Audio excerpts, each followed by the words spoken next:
Bonjour à tous. Bon, il y a un peu de vent à Prades.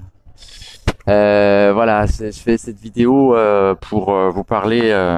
Attendez, je vais remettre bien le micro. Je fais cette vidéo pour vous parler de l'article du Monde paru en février. Ouais, on revient dessus. Et surtout du droit de réponse en fait. Le droit de réponse qui finalement est publié depuis 10 jours à peu près, mais seulement en ligne et pas sur papier parce que voilà. On n'a pas eu le pouvoir de faire respecter la loi jusqu'au bout. Voilà, il est que en ligne et pour un mois minimum. Mais voilà, là, ce qui a été négocié, c'est que il sera retiré quand l'article sera retiré. Donc libre à eux de le retirer dans un mois. Voilà, donc je vais vous parler de ça. Bon, ça fait longtemps que j'ai pas parlé publiquement, ça, sur le marché de Prades où je faisais le crieur à un moment. Voilà, c'est pas par peur de la répression, hein, bien qu'il y en a eu, mais c'est voilà aussi parce que il y a eu 4 mois intenses de participation à Bas les Masques et puis comme certains autres qui étaient très actifs comme moi, on a dû retourner un peu à nos boulots, à nos activités plus normales quoi. Voilà, donc je vais lire un petit peu parce que je peux pas faire autrement parce que c'est un petit peu long et si je fais cette vidéo justement c'est pour que vous soyez pas obligés de lire tout ça. Bon voilà, mais diffusez cette vidéo parce que justement ce que je vais vous dire c'est que le droit de réponse est quasi inexistant et quasi inutile et que donc notre seul moyen de répondre c'est ça, c'est de diffuser les réseaux sociaux, etc., qu'on aime ça ou qu'on n'aime pas ça, c'est le seul moyen de en fait de se faire entendre un peu quoi. Donc en tant que collectif de Bas les Masques, en tant que membre du collectif, vu que j'étais nommément cité, je me suis permis de mener à bien ce droit de réponse. Quoi. Alors faut rappeler que l'article était nommé quand même Prades, son premier ministre assez complotiste, ou alors Prades en deçà des Pyrénées, au-delà des vérités. Bon, donc cette parution d'abord de droit de réponse, elle est pas obligatoire, elle est obligatoire justement, c'est pas une faveur de la part du journal, parce qu'il est obligé, tant que ce droit de réponse correspond aux critères qui l'encadrent. Mais en gros, la législation, elle fait qu'il n'était pas possible de parler d'autre chose que ce qui nous concernait directement, nommément cité. Uniquement pour rectifier des contre-vérités ou des interprétations abusives. Alors un grand nombre de personnes s'est senti méprisées et trahies par cet article, hein, mais beaucoup n'étaient pas nommément cités, et même pour ceux qui l'étaient, c'était quasi impossible de demander un droit de réponse pour un seul bout de phrase, quoi. Donc j'ai voulu faire cette expérience en mon nom, et puis ça a démontré que la force juridique et financière d'un journal tel que Le Monde, ça rend pratiquement impossible pour un particulier lambda de pleinement faire respecter son droit de réponse. Alors on comprend bien, pardon pour le vent parce qu'on est à Prades, on comprend bien pourquoi la demande de droit de réponse doit suivre certaines règles, parce que les organes de presse, s'ils sont contraints par la loi de les publier, donc si c'était pas encadré, ils pourraient crouler sous les demandes tous les jours et être obligés de remplir leurs journaux de droit de réponse. Mais voilà, le premier et principal problème, c'est que c'est le service juridique du journal lui-même qui juge si le droit de réponse est conforme à la législation, et non un service indépendant et impartial. Donc ça va pas. Et puis pour coordonner cette aberration, le refus de publier, ça n'a pas pour obligation d'être justifié. Donc on se retrouve face à des spécialistes du juridique, le service juridique d'un journal, qui assure avec aplomb que ton texte il n'est pas conforme, mais sans vouloir dire pourquoi. Et même en conversation téléphonique, hein, j'ai essayé de les joindre, non, il n'y a pas moyen de savoir pourquoi. Et ça t'oblige donc à employer un avocat, ne serait-ce que pour savoir quoi corriger, quelle virgule corriger. Mais bon, ça, si ça avait suffi, ce serait beau encore. Alors ce droit de réponse, il m'a été refusé 3 fois, sans aucune justification. 2 fois sans avocat, 1 fois avec avocat, de la même façon. Au premier refus, j'ai cru que la raison, ça pouvait être que le fait de ne pas avoir adressé mon courrier à la bonne personne, donc la directrice de rédaction. Donc, je l'ai renvoyé le même texte, pardon si ça tremble, hein, au directeur de publication, donc la personne qu'il fallait envoyer. La deuxième fois, on m'a renvoyé la même lettre type avec le même refus sans aucune justification. Donc là, j'ai pas trouvé d'autre raison possible et donc j'ai fait appel à un avocat spécialiste du droit de la presse. Et là, il y a eu un élan de groupe qui a conduit à mettre en place une collecte qui a couvert les frais d'avocat pour rédiger un nouveau texte encore plus édulcoré parce que déjà le premier, bien sûr, vu que ça parlait que de trucs qui me concernaient directement, je disais pas tout ce que je pensais de cet article et ce que je vais vous dire plus tard dans le texte ici.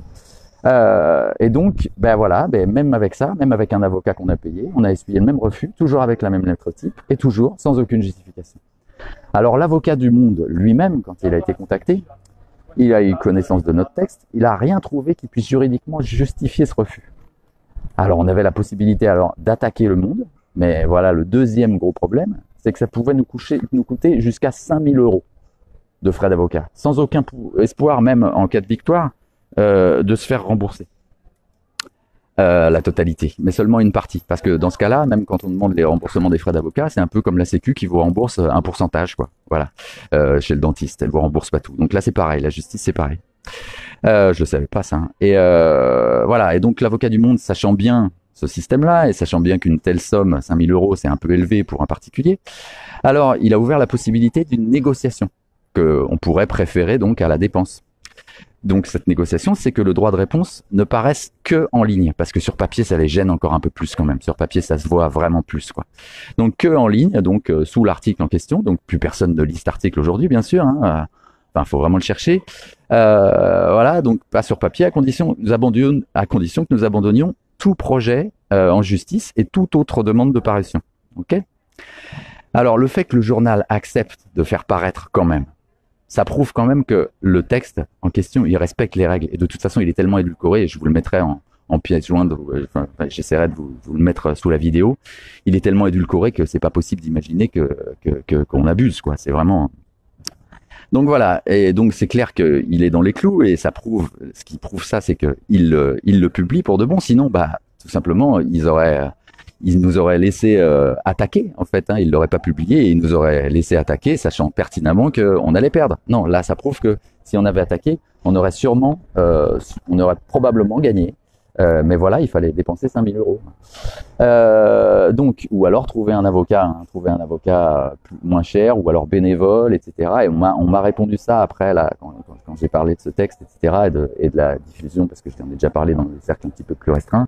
Et on m'a dit mais si, il faut continuer, il faut trouver un autre avocat et tout qui sera moins cher. Ben, je suis désolé, mais en fait moi c'est pas mon boulot, c'est pas mon but dans la vie d'être fort en juridique, etc. Et j'ai appelé à des potes avocats si vous en avez, des bénévoles ou alors des mécènes, etc. Mais non, ça n'a pas pris, donc je suis désolé, mais ça s'arrête là. Donc, au final, c'est bien sûr le journal qui respecte pas les règles, car il était obligé par la loi de faire également paraître le texte sur papier dans le magazine du week-end, mais il s'est dégagé de cette obligation dans cette négociation. Donc, il y a 3 raisons principales pour lesquelles notre droit n'avait aucune chance d'être pleinement respecté, en fait. Le droit de réponse, c'est le fait que la conformité du texte, elle est d'abord jugée par le journal lui-même, le fait que la demande d'un droit de réponse soit considérée par le journal comme une attaque de la part d'adversaires, dixit le service juridique du journal, hein, en vrai, au téléphone et même par mail, et puis c'est le fait de ne pas avoir 5 000 € à mettre sur la table, quoi, tout simplement. Donc il y avait peut-être, je me tourne parce qu'il y a moins de vent dans ce sens-là. Il y a peut-être une autre méthode, et puis on voit l'église derrière, il y a peut-être une autre méthode ou une autre stratégie, mais je ne l'ai pas trouvée. Hein. Donc connaître un avocat prêt à travailler bénévolement pouvait en être une. Alors pour pallier ces restrictions, à pouvoir dire ce qu'on pense de ce fameux article, après les lettres que j'ai pu lire aussi, envoyées au journal par des Pradéens, des Conflantois et puis d'autres, voici donc un commentaire à propos de ce traitement médiatique biaisé, et donc un commentaire d'une parole réellement libre pour le coup, parce que le droit de réponse n'est pas une parole réellement libre en fait. Malgré le ton doucement dédaigneux, les nombreuses caricatures, les clichés et amalgames en tout genre, les raccourcis abusifs, les erreurs et les contre-vérités, il a été clair pour bon nombre d'entre nous que cet article servait au moins à parler de la contestation à la politique sanitaire actuelle, en faisant le portrait d'une petite ville de province que l'on peut imaginer ressembler à bon nombre d'autres. Donc le collectif Bas les Masques, hein, ça luttait contre le port du masque, l'obligation du port du masque à l'école, hein, à la base, hein, pour ceux qui ne savaient pas. Les 2 auteurs de cet article sont restés autour de Prades pendant près d'une semaine et ont interrogé un assez grand nombre de personnes au gré de leur séjour. Le collectif Balema 66 a été représenté par 3 personnes lors d'une interview d'environ 2 heures et nous sommes bien évidemment désolés de ne retrouver dans cet article aucune évocation des éléments transmis lors de l'interview à propos de nos démarches, comme les motions écrites au Premier ministre, les entrevues avec les responsables d'académie, les multiples regroupements et visioconférences avec les collectifs partout en France pour chercher des solutions concrètes, ou encore l'initiative d'une étude d'impact en santé publique à propos des effets secondaires éventuels du port du masque chez les enfants. Tout ça, on a travaillé là-dessus sérieusement. Et l'évocation de ces démarches présentant les réelles raisons de nos inquiétudes et montrant que nous sommes des gens sérieux et organisés aurait pu peut-être permis de contrebalancer l'aspect farfelu et parfois irrationnel qui peut ressortir de la grande majorité des descriptions de cet article. concernant les contestataires dans leur ensemble. Nous n'étions pas totalement dupes, bien sûr, en accordant cette interview, mais nous ne nous attendions pas à une telle caricature quand même. Dès le départ, une déformation de phrase nous fait dire ce que nous ne disons pas. Le haut-parleur mentionné n'a jamais diffusé un message qui prétende que le système immunitaire est la solution. Je cite l'article. Ce qui voudrait dire que cette solution serait la seule solution. Affirmation qui serait totalement abusive et mensongère de notre part.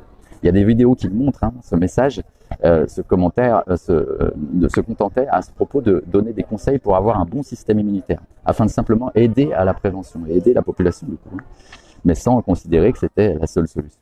Les deux phrases exactes à ce sujet étaient « Pour avoir un bon système immunitaire, il est conseillé entre autres de manger, de bouger et de penser sainement. Vous pouvez commencer dès maintenant. » Voilà, ça n'allait pas plus loin. Et c'était un enregistrement qui tournait en boucle sans aucune variation, et donc il y a des vidéos qui le montrent.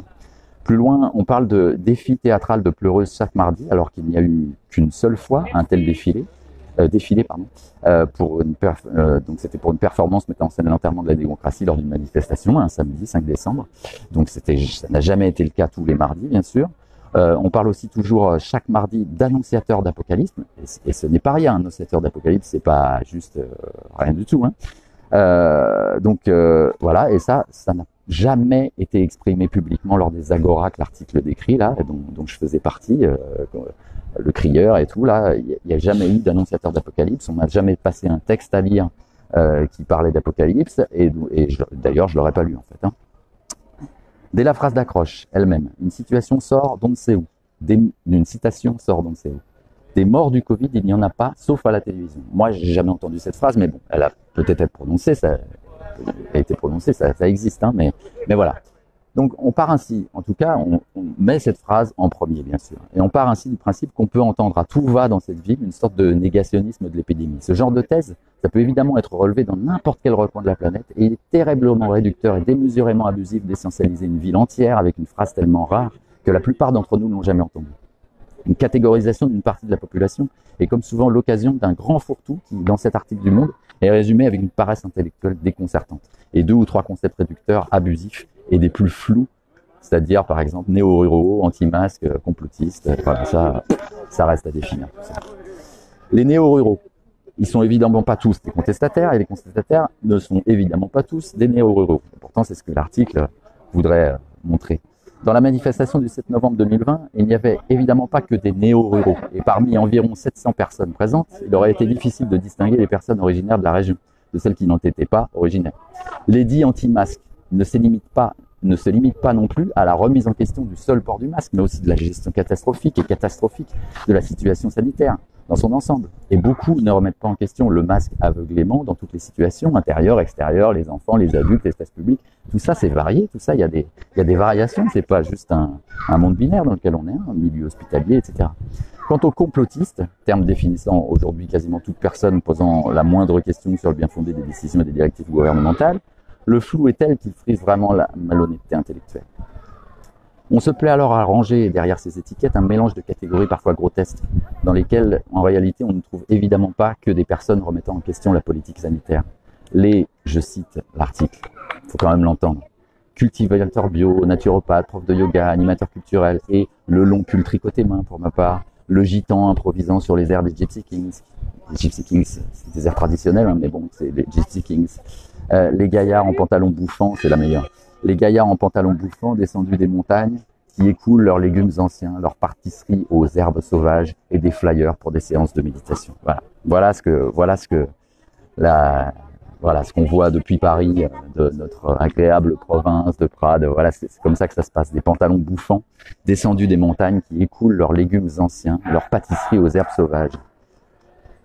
Alors dans ce grand sac, on prétend que tout ce petit monde est autoproclamé alternatif en plus. Comme si les étiquettes que l'on voulait poser sur des gens étaient en fait posées par les gens eux-mêmes. Et comme si le fait d'être défini comme alternatif entraînait forcément le fait de remettre en question la politique sanitaire actuelle. Nous sommes bien sûr tous l'alternative d'un autre, comme le con d'un autre. Et cela ne peut évidemment être défini que par l'autre. Donc dans ce grand sac, au passage, une insidieuse sémantique entraîne la négation du caractère professionnel des agriculteurs locaux. Quand même, au passage, ils s'en sont pris. J'en ai un, là, je le vois d'ici, qui m'a dit à quel point il était dégoûté. Il en a presque pleuré de cette phrase. C'est dingue, quoi. Il bosse comme un chien, comme un chien, pardon, mais il bosse comme un fou. depuis des années. Et voilà, l'agriculture, on sait ce que c'est, quoi. Et l'agriculture locale, le maraîchage, c'est pas, il a pas des grosses machines qui ramassent les salades. Donc voilà, quand il a entendu ça, vraiment, il avait les boules. Et puis il a pleuré ce qui est devant moi, j'imagine pareil. Voilà. Et donc, quand même, il faut soulever, quoi. On les définit comme des simples cultivateurs, plutôt que des agriculteurs ou des producteurs. Et ils écoulent leurs produits plutôt que de les vendre. C'est quand même dingue d'utiliser ces mots-là et peut-être même même pas se rendre compte de la condescendance de ces mots. Les vrais agriculteurs, en fait, de ce point de vue-là, depuis Paris, là, c'est sûrement en fait ceux qui produisent à beaucoup plus grande échelle et qui ont autre chose à faire que de proposer eux-mêmes leurs produits sur un marché, quoi. Parce que c'est du folklore, en fait, pour eux. Dans ce grand sac, on finit même par englober tous ces gens dans un Brice et ses amis, donc c'est moi, Brice, hein, qui s'égosille pour convaincre que l'épidémie est un mirage. Et là, ça achève de désigner un groupe plus flou que jamais, sans savoir évidemment lesquels sont ses amis, et pour faire dire à tous la même chose. Alors cette affirmation, en plus des fausses citations et des raccourcis abusifs, mais entre guillemets, de tout l'article, c'est la plus flagrante contre-vérité de ce papier, puisque ni Brice, moi, ni le collectif Ballet 66, dont il fait partie, n'a jamais prétendu une chose pareille, qu'on pourrait considérer, encore une fois, à raison, comme une affabulation et comme un comble de complotisme de notre part. Et ce n'est pas le cas, on n'a jamais dit ça. Mais surtout, dans ce grand sac, on oublie bien sûr de s'intéresser parmi ces contestataires aux juristes, aux enseignants, aux orthophonistes, aux entrepreneurs, aux retraités et à tous ceux dont l'évocation entraverait cette vision binaire du monde, d'après laquelle deux camps doivent toujours s'opposer et donc les gens bien intentionnés ne font pas partie, quoi. Après toutes ces caricatures, c'est seulement un petit groupe de jeunes parents, je cite, hein, qui a créé le collectif Ballet Masque quand le masque a été imposé à l'école primaire. Alors en réalité, non, c'est pas ça, encore une fois. Ce collectif, il a tout de suite été composé d'environ 250 personnes, sur des groupes WhatsApp, etc., y compris sans enfants et sur plusieurs générations. Ces gens ont simplement en commun, non pas d'être autoproclamés alternatifs, comme le dit l'article, ce qui n'a aucun sens pour un grand nombre d'entre nous, ni d'être des néo-ruraux, puisque certains d'entre nous sont bien sûr catalans de naissance, mais d'être très inquiets à propos de ce que l'on fait subir aux plus jeunes, sans aucune prise en compte de la balance bénéfice-risque à leur sujet. Mais ça, par contre, évidemment, ça n'est pas détaillé. Face à ceux qui s'égosillent pour convaincre que l'épidémie est un mirage, je cite encore l'article, il y a ceux qui se taisent sous leur masque effrayés par la maladie. Ça, c'est encore l'article, hein. Et entre les deux, rien ne semble pouvoir exister, quoi. D'après cet article-là, il y a vraiment deux catégories, et puis ça s'arrête là, selon donc, une vision bilatérale du monde, quoi. Où sont ceux qui se taisent sous leur masque, mais qui ont plus peur de la répression qu'autre chose? Parce qu'ils disent ceux qui se taisent sous leur masque, etc. Et il y a aussi ceux qui se taisent sous leur masque et qui ont peur de la répression d'autre chose, plus que d'autre chose, pardon. Et où sont ceux qui ont peur de la maladie aussi, mais qui s'égosillent pour dire qu'il est inadmissible de faire porter un masque à un enfant de 6 ans pendant des journées complètes depuis des mois, alors quasiment aucun adulte ne fait ça. Je dis en continu. Ce qui est décrit comme l'autre camp est également un grand fourre-tout, dans lequel on retrouve bien sûr ceux que l'on considère aptes à une réflexion rationnelle. Des entrepreneurs, des fonctionnaires, des élus et surtout les retraités, entre guillemets, je le mets parce que, voilà, il y a un passage sur les retraités, pas des retraités, les retraités, c'est ça qu'on écrit, qui forment un ensemble en eux-mêmes et qui déterminent les autres comme des, je cite, babacools, des hippies et des fumeurs de pétards sur leurs nuages qui font chier. Voilà ce que disent, voilà ce que disent les retraités d'après l'article, les retraités dans leur ensemble. Alors bien sûr, même si on voulait s'évertuer à considérer deux camps, il est évident que tous les retraités ne sont pas aussi caricaturaux. Hein, c'est évident. Pardon, j'ai été déconcentré par cet appel. Ils sont pas tous aussi caricaturaux dans leur point de vue, bien sûr, et qu'en fait toutes les générations, toutes les catégories sociales apparaissent dans ces deux camps. Au fur et à mesure de l'article, on semble découvrir que les deux camps qu'on a voulu installer ne sont pas imperméables et que l'un a pu influencer l'autre. Mais on semble surtout ignorer, ou vouloir omettre, que les idées, la conscience et le libre arbitre ne dépendent pas toujours des catégories préconçues à Paris et qu'il est donc peut-être naturel que les opinions de chacun puissent évoluer dans le sens de la défiance envers un gouvernement qui a plusieurs fois menti et qui, entre autres aberrations scandaleuses, a continué à laisser fermer des lits de réanimation et des services hospitaliers entiers en plein état d'urgence sanitaire. Quand on est face à un gouvernement qui fait ça, on est bien en droit quand même de remettre en doute ce qu'il nous dit chaque jour et on est bien en droit de remettre en doute ce que nous dit la télé chaque jour vu qu'elle fait parler le gouvernement sans le remettre en question. C'est ce qui se passe à France Inter tous les matins, c'est ce qui se passe sur BFM TV, c'est ce qui se passe sur CNews, mais à France Inter tous les matins aussi. Hein. On ne remet jamais en question On fait des explications de texte de ce que veut bien nous dire le gouvernement. Donc, contrairement à ce que prétend la deuxième phrase d'accroche au tout début de l'article, il semblerait que la défiance qui gagne jusqu'aux notables de la ville, c'est entre guillemets, ne leur aurait pas été instillée par les néo-ruraux anti-masques, mais que chacun soit capable de faire sa propre analyse au vu de sa propre expérience. Il est toujours gênant que cette capacité de libre arbitre des citoyens, de toutes sortes, soit considérée comme inexistante. Quasiment toutes les, et je conclue avec ça, quasiment toutes les personnes qui ont été frappées par la condescendance des clichés et caricatures de cet article ont heureusement su prendre le recul qui leur a permis de voir que ce type d'article, comme beaucoup d'autres, ne ferait que conforter chaque lecteur dans sa propre vision des choses et donc ne changerait pas grand-chose à l'opinion, quoi. Mais quand même, on peut même aussi penser que les ficelles étaient encore une fois tellement grosses qu'on peut espérer qu'elles aient été vues par certains qui ne les avaient pas encore. Mais quand même, ça participe à la fabrication de l'opinion. Et quand on n'a quasi aucun pouvoir pour répondre, la fabrication de l'opinion, elle se fait malgré nous. Et c'est ce qui se passe tous les jours à la télé. Elle se fait malgré nous, cette fabrication de l'opinion. Mais quand en plus, on a été impliqué dans l'article, là, c'est un peu plus dur à avaler quand même. Et c'est pour ça que je suis allé jusqu'au bout de cette démarche de faire paraître ce droit de réponse et de pouvoir vous raconter tout ça aussi. Du coup, d'avoir vécu ce truc-là et de pouvoir vous le raconter. Voilà, c'est pour ça que je suis allé jusqu'au bout parce que c'est pas possible de laisser fabriquer l'opinion malgré nous et en plus vraiment sur notre dos. Et du coup, je vous invite vraiment à partager cette vidéo le plus possible. Voilà. Pardon pour la longueur du message. Et puis oui, aussi pour finir, j'ai contacté des médias indépendants. On m'a pas beaucoup répondu, mais peut-être que voilà, on arrivera à faire paraître un peu cette tribune autre part que juste sur notre canal là, de diffusion qui, je l'espère du coup, parce que voilà, comme d'habitude, vous connaissez, c'est comme les chaînes, mais bon là on est vraiment dans une chaîne.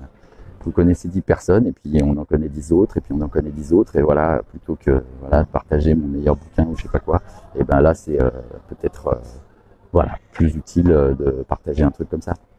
Allez, et je lis un commentaire, j'ai eu un commentaire. La seule chose qui est vraie dans le journal, c'est la date. C'est une citation de Coluche, je l'avais jamais entendue. Merci Jean-Luc. À plus.